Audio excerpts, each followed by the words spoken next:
Hi, everyone. It's Wendy De Rosa. I'm the founder of the School of Intuitive Studies and a speaker and a teacher and an author and all of that.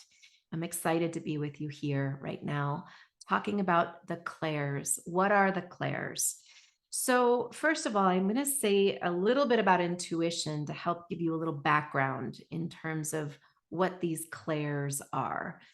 So our intuition is the consciousness of our soul. It's our soul communicating through the consciousness of our body. And we have these beautiful power centers that run along the spine in the center of our being called our chakras. And our soul communicates through the whole system of our body, but it communicates through these chakras in our system. And as it communicates through these chakras, which are power centers, and these power centers hold information about who we are, about our soul, and about our wounds and what we're coming into this world with. They also carry ways that our body is going to express itself intuitively. And that leads us into this conversation about the clairs. So the clairs are clairvoyant, clairaudient, clairsentient, claircognizant.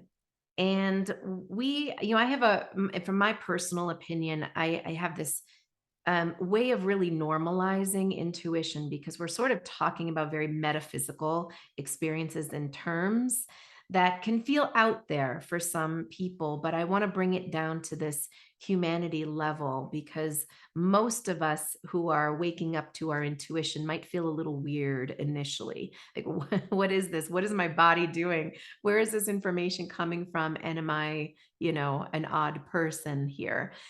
So I want to normalize this. We are souls in a body, and our soul needs to and will, whether you want it to or not, communicate, send messages and signals through the systems of our body. People who are clairsentient, they're the feelers. They feel intuitively, they feel energy, they feel the energy of others, they feel the emotions. They might be more emotionally connected to themselves, meaning they might express their emotions. They might be more emotional. They also might feel the emotional energy of other people, whether those people are feeling the energy or not, whether they're owning their emotions or not. The clairsentient sense feels that energy. It feels the subtle. It feels the things people are not saying or not speaking. It feels the deeper need of what needs to happen, how life might need to be more connected or more in integrity or more aligned. This resonates for you. This is the empath. The empath has a very strong clairsentient sense. They feel through the subtle. And what's interesting is that this clairsentient sense operates from the second chakra in the body. And it is the power center that feels the subtle, the second chakra is. And the third chakra also, let me expand this a little bit more. It will include the third chakra, which is also very much a subtle feeling center. The second chakra sits in the pelvis. The third chakra is in the solar plexus region. So just south of the diaphragm and north of the navel. So it sort of encompasses that whole region there. The experience of clairsentience is that it will again operate from the second chakra, and the job of the second chakra is to feel the subtle. And the job of the third chakra is to help us instinctually navigate our social constructs and our environment to figure out how we are going to you know, have an identity or monitor our behavior or exist in our social constructs. So this is sort of subtle ways that our system operates. And this is also the subtle aspect of our intuition is the feeling sense. I'm feeling the energy of others. I'm feeling the vibe in the room. I feel when I walk into this space, I either feel grounded, safe, and okay, or I feel like I need to get out of here and this doesn't feel good to me. That's very much that clairsentient sense. The next sense is the claircognizance sense, and that sense is the knowing sense. Those who identify with claircognizance, they will say, I know because I know, and I can't tell you how I know, I just know. That is the knowing sense. The knowing sense is this, oh, it's very kinesthetic. It's the experience of the soul giving a signal through the systems of the body physically. And it's very connected, believe it or not, to the back body, the back of the chakras, and the heart chakra. So I'm going to break this down a little bit. We have the front side of our chakras, which engages with the world. We have the back side, which engages with our soul consciousness. And oftentimes we receive a lot of divine support, information, awarenesses, or really just divine connection that and life force energy that comes through the back body. It comes through the central channel, actually, but it comes through the soul being in connection with self. If we're out there too far out in the front of our body, we might be becoming congested. We might merge energetically. We might lose our center. The knowing sense brings us back to our center, and we get in sometimes in a split second that download or that sense of, wow, my system automatically is having a response to this. I feel it in my gut. The knowing sense, the claircognizance, is very kinesthetic. We might get the gut feeling or a stomach ache. We might get a headache. We might get the chills, those validation chills, I call them, when something feels like it's resonating or aligning. Or sometimes the claircognizant people need to go for walks to get their downloads or their intuition to flush through. They need to kinesthetically move their body. Sometimes after receiving energy work, they need to get up and move. They need to go outside. They need to, again, move it through the systems of their body. This knowing sense is the backbone to the claircognizant sense, clairsentient sense. So claircognizance is that knowing. I know because I know. Clairsentience is that feeling. But if we're all feeling the energy and we don't have the knowing sense as the backbone, we can get very confused as to whose energy is whose. Whose energy am I feeling? Are those my feelings or someone else's feelings? We need that knowing sense in the body. And that is a very much not a frontal lobe understanding. It's a close my eyes, tune in, go deeper into the lower body and into the back side, the back channel of my body, and receive my body's inner knowing. Sometimes that inner knowing is also deeply connected with our inner child. When we can't get it from the adult in us, sometimes we have to close our eyes, tune in, and feel into what our inner child needs, the knowing of our inner child internally. It's an aspect of us that is very connected to our emotional needs, whether they're met or unmet. So asking our inner child is an aspect of our knowing. So is our heart. Our heart chakra is very connected to the callings, the soul callings. Sometimes that presents like anxiety. My soul is calling me to something and I have to listen to it.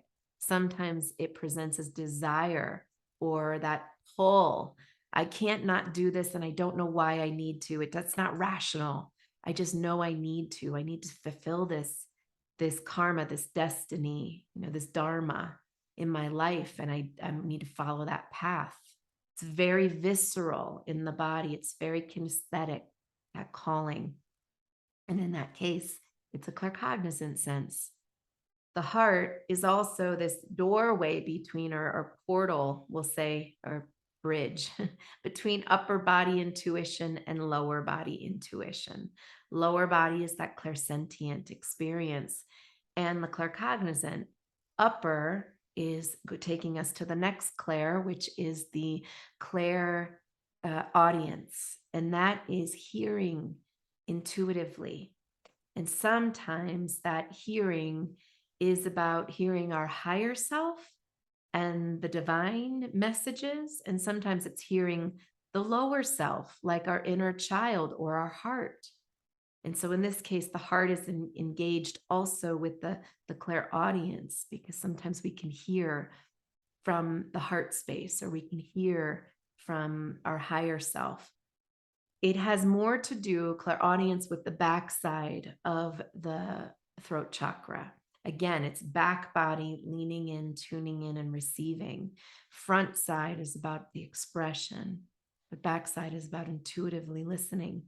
And for some people who identify with strong clairaudience, you might hear your angels and guides. You might hear God. You might hear your higher self. You might hear a word that comes through. Clairaudience is also things like messages that might come from the universe, like the license plates or the billboards or the songs that are appropriately timed. I was thinking about this and this song came through. Or, wow, that's the message. That's exactly the message I needed to hear right now. That's clairaudience. Clairaudience can be these messages that come through signals. They're often words or they're songs. It comes through, again, words, messages, poetry. It can also be 911, or excuse me, 1111, or I see this, when we see these numbers, 444, when we see the numbers everywhere, those are aspects of clairaudience, because what it's doing is dropping the seeds. It's dropping the messages that you are being asked to close your eyes and tune in and go back into your deep, higher knowing, your higher listening, and to receive what the message is that you're here to receive. So it guides it. They guide us back to our back body and to our higher connection for deep intuitive listening. The next clair is the clairvoyant sense, and that sense is the visions. It's also the higher knowing. I said that a minute ago. Lower knowing is very kinesthetic through the body, the gut knowing, the kinesthetic, the claircognizant knowing. Then there's higher knowing. That's universal. That's, again, the divine giving us that higher awareness or higher knowing or downloads about what we might be experiencing in this experience of life. It's the higher vision or the messaging on that higher level, but it will come through pictures and images sometimes, and higher perspective. Sometimes it comes through spiritual downloads. Some people who have very strong managerial skills, they'll be able to see the vision of a company or a mission, and they might see where the roles need to play out or the details need to happen. They're not necessarily the detail oriented individuals, but they might be those who see and hold the higher vision to be able to sort of drive the train or drive the mission, and then be able to see how these details get into place or who manages them to succeed. CEOs, managerial positions, for example, one wouldn't call themselves clairvoyance, but it's absolutely the clairvoyant sense that's operating in this way. Higher visions and visions for our own healing, pictures and images, they strengthen in this power center, the third eye center, sixth chakra, through meditation, tuning in, visualizing, leaning back. And what's interesting in these clairs is that many of us might have several operating at the same time, and they might be strong for us. Some might be blocked, some might be flowing and open. And this is how my body intuits information. My recommendation always, because I'm so interested in supporting people in grounding and developing the wholeness of their system intuitively and being a healthy intuitive, is that we understand all of these clairs and how they work together. I dive deeper into that in my intuitive healer training program. That's where I really support healers and developing their intuition and people who are looking to understand more about their internal systems and healing and their intuition. And what I'll tell you is that each of these clairs relate to power centers in the body. So I said clairsentience is the second and third. The back body up to the heart is the claircognizant sense. The clairaudience is throat chakra. Clairvoyant sense is third eye and crown. And the root chakra down below is our grounding for all of them, that we are grounded and connected to ourselves and able to really settle and receive and listen and feel and tune in to all these aspects of intuition in our body. And if you're interested in developing and understanding more of this further for your total health, well-being, wholeness as a spirit in a body, as a human being in a body, and maybe even to help others, then I just highly recommend you explore my intuitive healer training program. It's a year-long program for self-healing and a 2-year program for certification to work with others. So if you're interested, you can go to my website, schoolofintuitivestudies.com, to learn about the intuitive healer training program, where I would take you further. I hope this information supports you. I love teaching. I love to offer the information that we're here. And I'm also really interested in the deeper consciousness around it. So less about here are the tools to learn to just get by. And sometimes we need that. I'm more in support of your inner transformation and embodying your gifts and who you are and embodying those tools. So if that's the work you want to do, I'm happy to take you there. I look forward to seeing you soon.